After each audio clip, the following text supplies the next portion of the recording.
अभी सीता का पति सीता को कंट्रोल में रखने वाला राम है या रावण है? रावण है। तो देखो, नहीं जानते हैं तो डबल नास्तिक हैं। आदि को भी नहीं जानते और अंत को भी नहीं जानते, क्योंकि बाप को नहीं जाना उसको कहा जाता है नास्तिक। आस्था नहीं है किसके ऊपर? बाप के ऊपर आस्था नहीं है, विश्वास नहीं है, निश्चयात्मक बुद्धि नहीं है, अनिश्चय बुद्धि है या निश्चय बुद्धि है? ब्राह्मण है, निश्चय बुद्धि है। अगर निश्चय बुद्धि है तो आज बाप का बच्चा बनते हैं, बाप के घर में जन्म लेते हैं, और कल अनिश्चय बुद्धि क्यों हो जाते हैं? होते हैं या नहीं होते हैं? संकल्पों में, दृष्टि वृत्ति में, वाचा में, कर्मेंद्रियों में भी निश्चय बुद्धि होते हैं या अनिश्चय बुद्धि होते हैं? वो स्टेज है जिसे अमरलोक कहा जाता है। निश्चय बुद्धि लगातार एवरलास्टिंग टाइम तक, 2500 वर्ष के लिए, तो कहेंगे अमरलोक में। नहीं तो मृत्युलोक में है या अमरलोक में है? मृत्युलोक में है।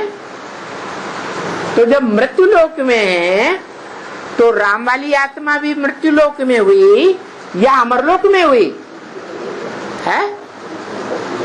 अरे अमरलोक में हुई। अरे अमर बनाने वाला कौन है? अमर बनाने वाली आत्मा सुप्रीम सोल जिसे कहा जाता है, जो कभी मरती ही नहीं, त्रिकालदर्शी है, कभी भी अनिश्चय बुद्धि नहीं होती, सदैव निश्चयात्मक बुद्धि। कहा ही जाता है सदा शिव, सदैव निराकारी, निर्विकारी, निरहंकारी। वो ही तो अमरलोक बना सकता है, जो स्वयं कभी मृत्युलोक का वासी बनता ही नहीं है।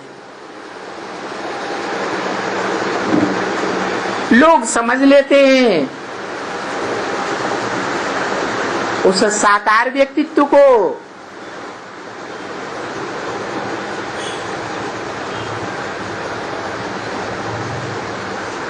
जो 76 से पहले बाप को जानता था, है? नहीं जानता था। जब नहीं जानता था तो निश्चय बुद्धि था या अनिश्चय बुद्धि था? है? अनिश्चय बुद्धि था। तो वो आत्मा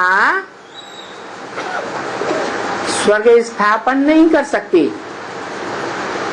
स्वयं स्वस्थिति में स्थित नहीं हो सकती, क्योंकि स्वयं देहभान में होती है, और जो देहभान में है वो दूसरों को रुलाने के निमित्त बनता है या नहीं बनता है? बनता है। परसेंटेज में हो सकता है कि कोई कम बनता है, कोई ज्यादा बनता है, लेकिन बनता तो है ना। तो अभी राम वाली आत्मा रावण संप्रदाय है या नहीं है? अरे है? नहीं है। अरे अगर रावण संप्रदाय नहीं है तो कोई को भी उससे दुख अनुभव नहीं होता है। अच्छा, नारायण जो पार्टधारी है प्रैक्टिकल में इस दुनिया में, उससे किसी को दुख अनुभव होगा? नहीं होगा। और अभी राम वाली आत्मा नारायण की संपन्न स्टेज में है नहीं है? भक्त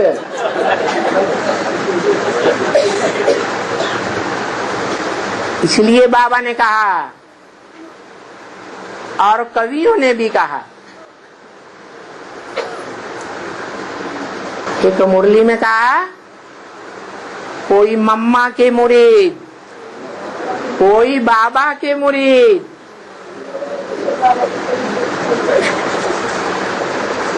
शिव बाबा को कोई पूछता ही नहीं। शिव शब्द जब आता है तो बुद्धि देह की तरफ जाती है या बिंदु आत्मा की तरफ जाती है? क्योंकि बाप कहते हैं मेरी आत्मा का ही नाम शिव है,